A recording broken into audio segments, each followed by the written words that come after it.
name is Surya, and with me are Shubham, Mithan, and Owen, or SSMO for short. We wish to shed light on a sensitive topic, not very well known to the general population. Throughout history, there have been many horrific events that serve as a warning to humans. One of these events is the Nanjing Massacre.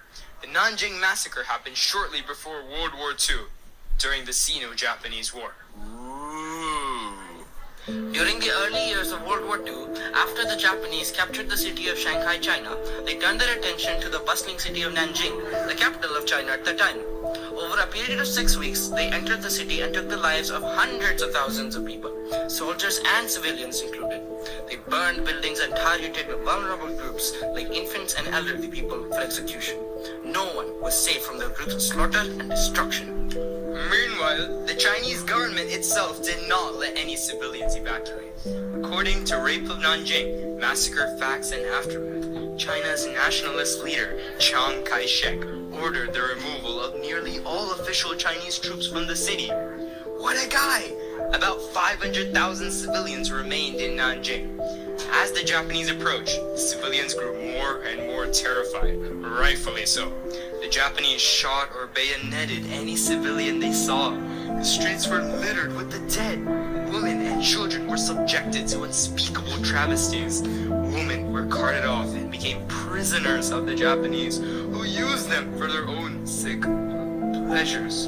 That included the rape and torture of 20,000 to 80,000 women, including young girls and elderly women. When prisoners were taken, the Japanese were inhumane, using the prisoners in practice drills on how to use bayonets or even burning them alive. Now, if these Japanese invading didn't know how to use their bayonets, then you have to question their training and how they were even able to capture the city, given the fact that they don't know how to use their weapons.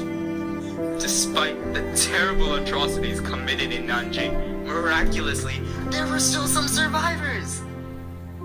One of the survivors was Shia, who was an 8-year-old girl when the Nanjing Massacre occurred.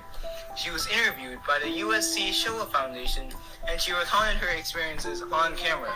In Murderous Acts During the Nanjing Massacre, she described how the Japanese soldiers were invading her house, how they shot her father on the spot, killing him instantly, as well as how they even snatched her 1-year-old sister and bludgeoned her to death with their gun. It was truly horrible. The man responsible for the killings, Masui Iwani, also commanded his soldiers to loot Chinese buildings, then burn them to the ground. Straight down to the ground. That's what they did. Britannica Encyclopedia's article on the Nanjing Massacre says that this ended up destroying 1/3 of the buildings in Nanjing. Now picture that. You're in New York, and suddenly 1/3 of the buildings, kaboom, they're gone. No more New York, that's for sure. This incident also resulted in many long-term effects. Aside from the killings and mentally traumatizing many of the survivors, the physical destruction of Nanjing, remember, 1/3 of buildings, caused it to lose its dignity and its self-respect. Once a bustling city and the capital of China, the Nanjing Massacre turned this city into a place only known as a place where unforgivable war crimes took place. 1/3 of buildings, never forget.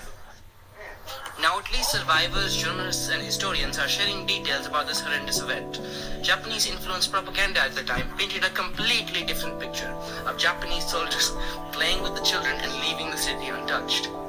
Japanese politicians denied the existence of the event. Now, however, survivors like Li Zhijing are telling their story and raising awareness about this all over the world.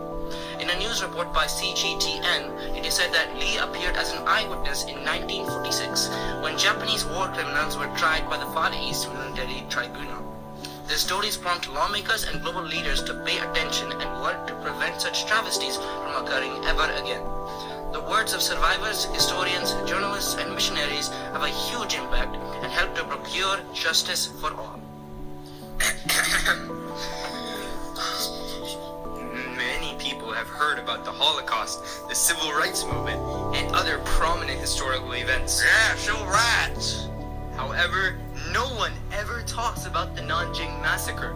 That's why we like to call it the Forgotten Holocaust, because it is shockingly similar to the real Holocaust, yet it's completely unheard of.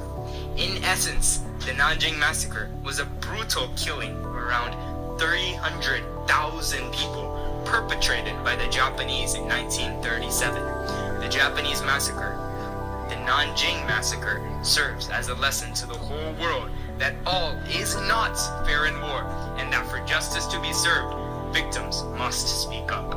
In any unjust situation, one absolutely must, we cannot stress this enough, must speak for themselves and their people. And if they aren't able to, it is the sacred duty of any who witness such injustice to speak on the aggrieved party's behalf. Otherwise, it's just history all over again. Now, before we end this podcast, I would just like to have a quick word to mention our sponsor, Raid Shadow Legends. I've been playing with the new Japanese hero, and just like Nanjing, in Raid Shadow Legends, you get to go through dungeons and raids and take all the loot that you can get your greedy little hands on. Thank you for sponsoring this podcast. Now,